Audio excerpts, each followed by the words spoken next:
Hello guys, welcome to Watch Together. Fly Me to the Moon, a science fiction comedy drama. America's first greatest space achievement, Apollo 11 moon landing. మనకందరికీ తెలిసిందే, Neel Armstrong and he's team moon పైన అడుగుపెట్టిన first humans. ఈ moon landing పైన చాలా conspiracy theories ఉన్నాయి.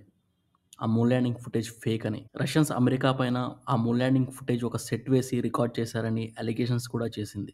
ఈ conspiracy theory ఇప్పటికి కూడా ఇంటర్నెట్లో సర్క్యులేట్ అవుతుంది. ఆ కన్స్పిరసీ థియరీని మెయిన్ థీమ్గా తీసుకొని ఈ మూవీని తీశారు. ఎనీవే, ఈ review completely non spoiler, so watch till the end. సింపుల్గా ఈ ప్లాట్ డీటెయిల్స్లోకి వెళ్తే, ఈ మూవీలో మెయిన్ లీడ్ కెల్లీ జోన్స్ ఒక intelligent marketing agent. American government తనని నాసాలో కండక్ట్ చేసే అపోలో 11 మిషన్ని వరల్డ్కి తెలిసేలా మార్కెటింగ్ చేయమని చెప్తారు. అలాగే తనకు ఒక సీక్రెట్ ప్రాజెక్ట్ని ఇస్తారు. అదే ఒకవేళ నాసా ఈ మిషన్లో ఫెయిల్ అయితే ఎవరికి తెలియకుండా ఒక ఫేక్ మూన్ ల్యాండింగ్ స్టేజ్ని క్రియేట్ చేసి ఆ ఫుటేజ్ని టీవీస్లో టెలికాస్ట్ చేయమని చెప్తారు. ఇది ఓవరాల్గా story setup. Apollo 11 space machine అనగానే ఒక సీరియస్ మోడ్లో ఉంటుందని ఎక్స్పెక్ట్ చేశా. బట్ దానికి డిఫరెంట్గా టెక్నికల్ స్పేస్ సబ్జెక్ట్ని పక్కన పెట్టి క్యారెక్టర్స్ పైన ఫోకస్ చేస్తూ సాగే ఒక డ్రామా మూవీ ఇది. ఇలాంటి ఒక సీరియస్ సబ్జెక్ట్లో కామెడీని ఇంక్లూడ్ చేస్తూ ఎంటర్టైనింగ్ వేలో చెప్పడానికి ట్రై చేశారు. ఈ మిషన్ వెనుక ఉండే సైంటిస్ట్ వాళ్ళ డ్రీమ్స్ని, వాళ్ళ ఫ్యామిలీస్ని, ఈ మిషన్ కోసం వాళ్ళు చేసే హార్డ్ వర్క్, సాక్రిఫైసెస్ని చాలా బాగా చూపించారు.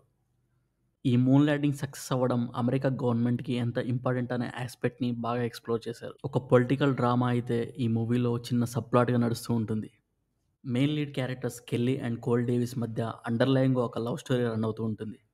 మెయిన్‌గా స్కార్లెట్ జోహాన్సన్ పర్ఫార్మెన్స్ వల్ల ఆ లవ్ స్టోరీకి, క్యారెక్టర్స్‌కి మనం కనెక్ట్ అవుతాం. ఇక ఈ ఫిల్మ్‌లో నెగెటివ్స్ గురించి మాట్లాడితే, ఫస్ట్ 30-40 మినిట్స్‌లో స్టోరీలోకి వెళ్ళడానికి కొంచెం టైం తీసుకుంటుంది.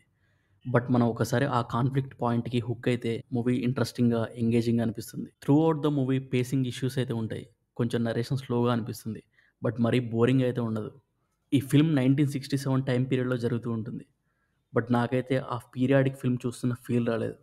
NASA space station set pieces బాగున్నాయి. ఇదేమి ఎక్స్ట్రార్డినరీ గ్రౌండ్ బ్రేకింగ్ మూవీ అయితే కాదు. బట్ ఓవరాల్‌గా ఈ మూవీ మనల్ని ఎంటర్‌టైన్ అయితే చేస్తుంది. Definitely a one time watchable film. ఈ 'ఫ్లై మీ టు ద మూన్‌కి' నేనిచ్చే రేటింగ్ 3.25/5. ఈ రివ్యూ మీకు హెల్ప్‌ఫుల్ అయితే ప్లీజ్ లైక్ అండ్ షేర్. ఫ్యూచర్‌లో ఇలాంటి రివ్యూస్ అండ్ రికమెండేషన్స్ మిస్ అవ్వకుండా ఉండాలంటే please subscribe to watch together.